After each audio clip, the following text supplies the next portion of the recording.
think what I'd asked from the players the week before and the way that we went about the game generally, that was what I was hoping to see. I wanted to see a reaction. I wanted to, what's the right word, ruffle a few feathers in terms of the standards and what we need to actually get us where we want to go. And they did that. You know, their attitude was great. They worked the socks off against a really good team in a level above. So they've shown that they can do that.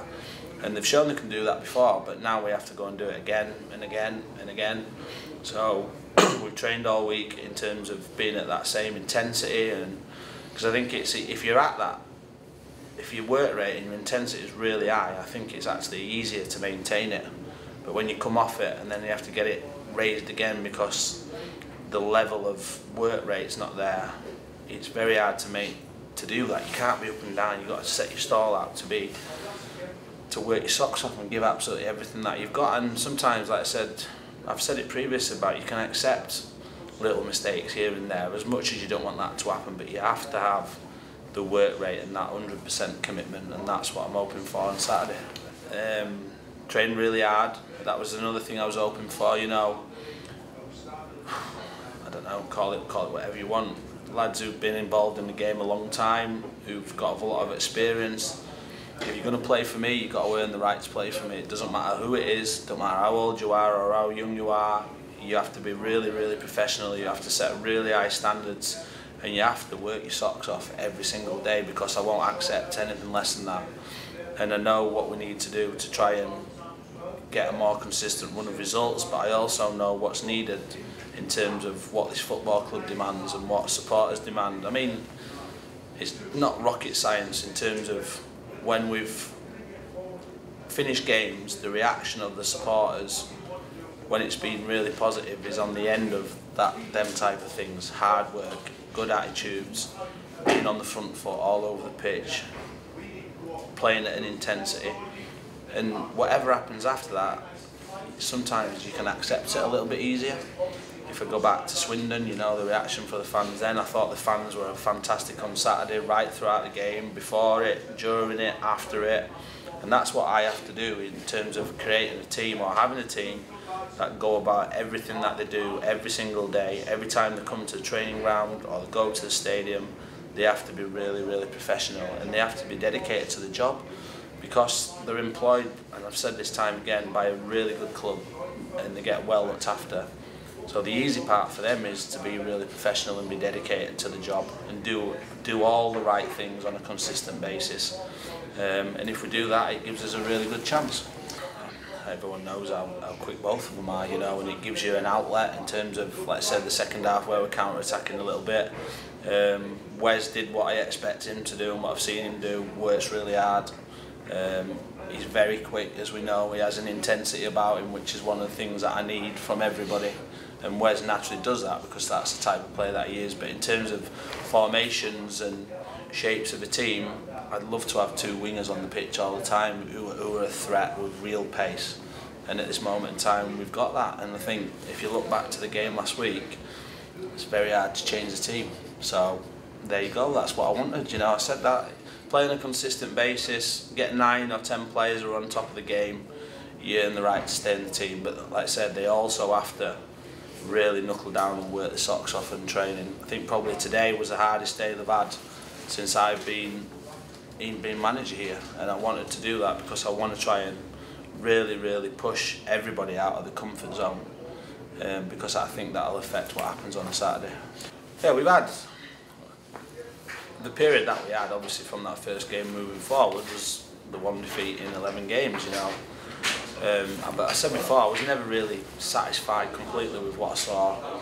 And then we lost Simon Eslott, which was a big blow. You know, I understand that, but there's a big squad here, and other people have to step up to the plate on a consistent basis. The form's been up and down. We had that bad week, which was tough to take, you know, and we've probably suffered a little bit from that in terms of consistency of performance, consistency of results, but at some stage you have to get back to that.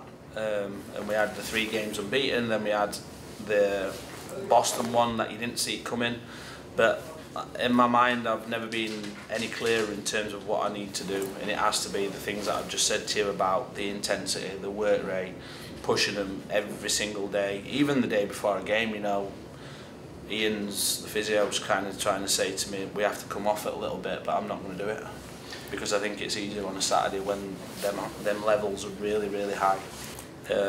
They've probably changed the style from when we played them in that first game. I've watched them play quite a bit now, and they play, without being disrespectful, they play probably a little bit more football than what they did back then. They've got quite a few new players in the team as well. And it's a difficult league, you know. You look at the majority of the teams in this league and the form's up and down a little bit for whatever reason. But I'm not really interested in what they're doing. I'm more concerned about us and what we need to do to get another performance around the same levels as what we got last week. And we'd like to think that what we've done so far this week will set us up well for Saturday. But what I would say is we've been here before. We've been here numerous times where we've had Monday to Friday. I've actually gone into the Saturday excited, looking forward to it. And we've had little sucker punches, and you go back and you think, right, did I do anything different? What do I need to do now? But in the end of the day, like I said, the players have to go out there and they have to perform, because everything's there for them to go and do that. Just go and take it all out on the pitch and give me everything that you've got, and I can accept whatever happens on the end of that.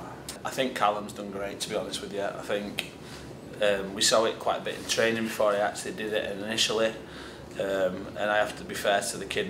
He's been great. He's done really well, and the things that I'm asking for in terms of intensity and work rate, he sets an example for everyone by what he does every single day. For quite an experienced lad, the way that he is around the place is a very infectious character, and I hope that rubs off on everybody else, because you need people like that.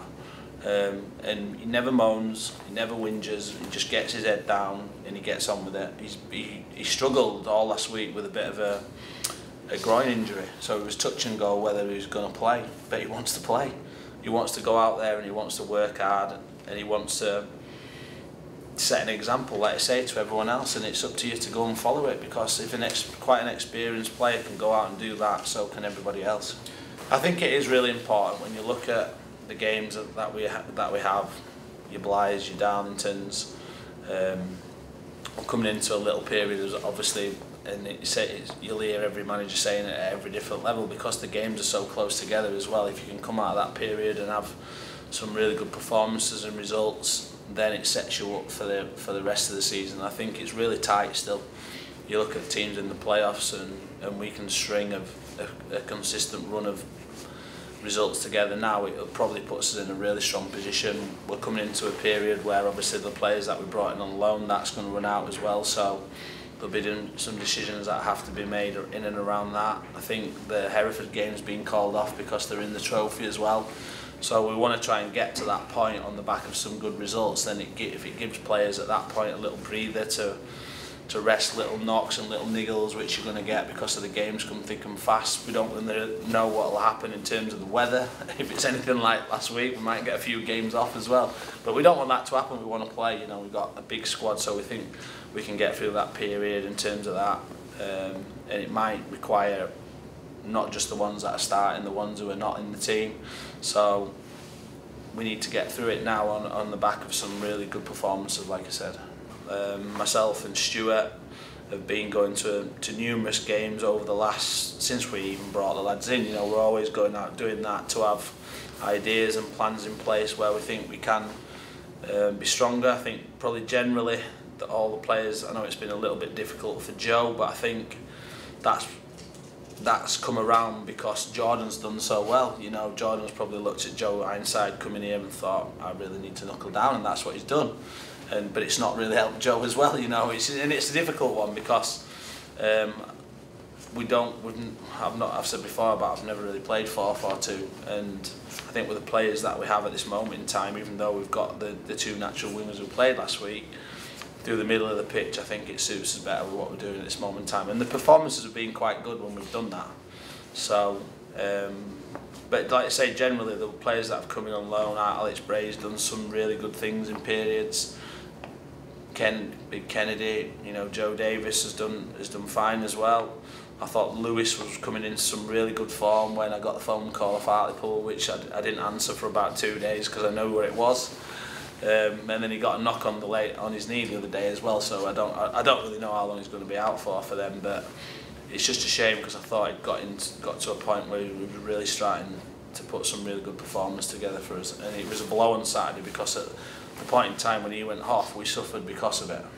The problem is that some of these clubs that they're at, even though we're not restricted in terms of we can bring players in at any time because there's no transfer window, they won't let them come out until January, which there's a massive difference between under 23 football and football that we're playing every week. It's a great experience for them, but these clubs have these ideas where they're quite happy developing them in their own programs, their own leagues, but it's not real football, you know.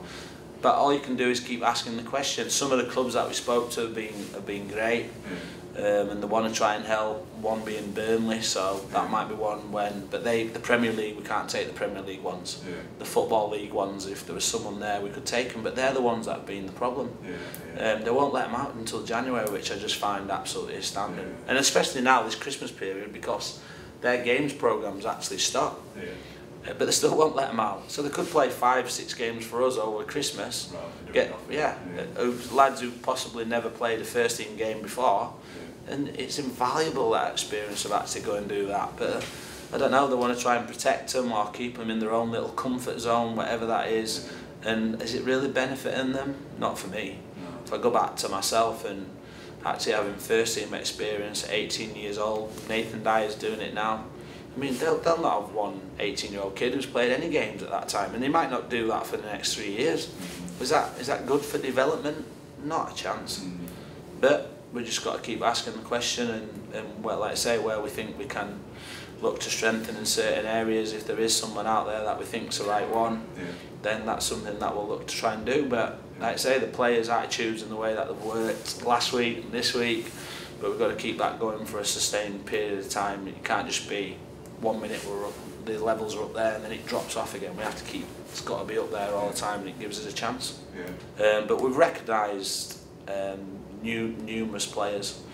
We brought in the head of recruitment as well when it was probably a couple of weeks after I actually got the job. A lad called Greg Abbott's son, who's been doing it for Greg for numerous years, and he's been going all over the place watching players for us as well, and we've actually put together a database for the football club that will be something that can be here for years. You know, it's not just we've done it, we think we wanted to do it right. You know, when I took over as manager, I wanted to try, and I think the clubs, when you look at the recruitment and players that have come in over a number of years, I don't think it's been done in the best interest of the club, and I won't do that.